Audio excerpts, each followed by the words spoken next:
Let me show you exactly how I look like this year-round using intermittent fasting. And stick around to the end of this video because I'm going to give you some caveats and some very important lessons to make sure that you don't make these mistakes. Stick around. Number one, time duration. Okay, this is a big one. Everybody thinks that you start fasting before you go to bed, or you start fasting, you stop eating at 8 p.m. and you have a 16-hour window. In my experience, that is good for health. It is not good for fat loss. If you want fat loss, the prime window that I have tried, and I've done every single window possible, is 18 to 20 hours of fasting and a 4 to 6 hour window of eating.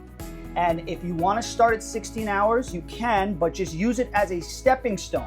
Use it as a way to move forward towards 17, 18, etc. Number two, fasting during the day is much more important than fasting when you're sleeping. Don't worry too much about, oh, I gotta stop eating at 6 p.m. because I'm gonna be fasting through the morning. When you're sleeping, you're not burning that much calories, let's be honest. When you're up and you're moving and you're working and you're on your computer and you're running around and you're going to the gym, those are all the prime times that you want to be fasting. That's where you want your fasting window. So if you eat at 10 p.m., it doesn't really matter. The primary thing you need to do is start your fasting as soon as you get up in the morning. First thing in the morning is really when it matters. You should be pushing an hour further into the day as you keep progressing.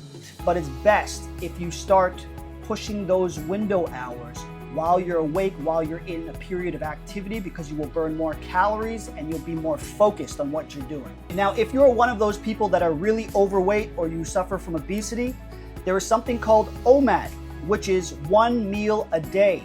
Now, 1 meal a day works. It works very well. I have done this personally. For my metabolism, it's a bit too much.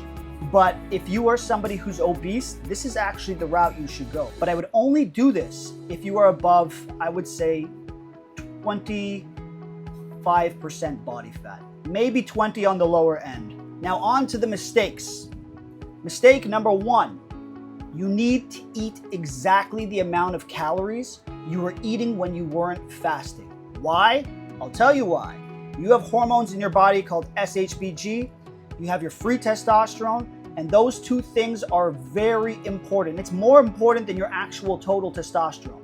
And if you eat an insanely low amount of calories, if you start eating 1 meal a day, or in your fasting window 4 to 5 hours, you can't fit that much food, so you're only taking in 1,200 calories or 1,300 calories or whatever it is, you'll start to notice results, but over time, your hormones will plummet. Mark my words, your sex hormone binding globulin will go up and your free testosterone will go down. You will tank your hormones, so make sure that you are eating the exact amount of calories that you were eating prior to fasting, but do it in your fasting window. Mistake number two, fasting for too long of a period.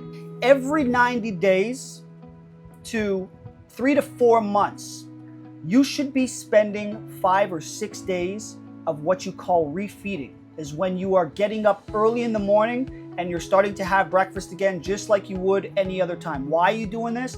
You're doing this for two reasons. One is you're tricking your metabolism, because your metabolism will slow down through fasting for too long of periods.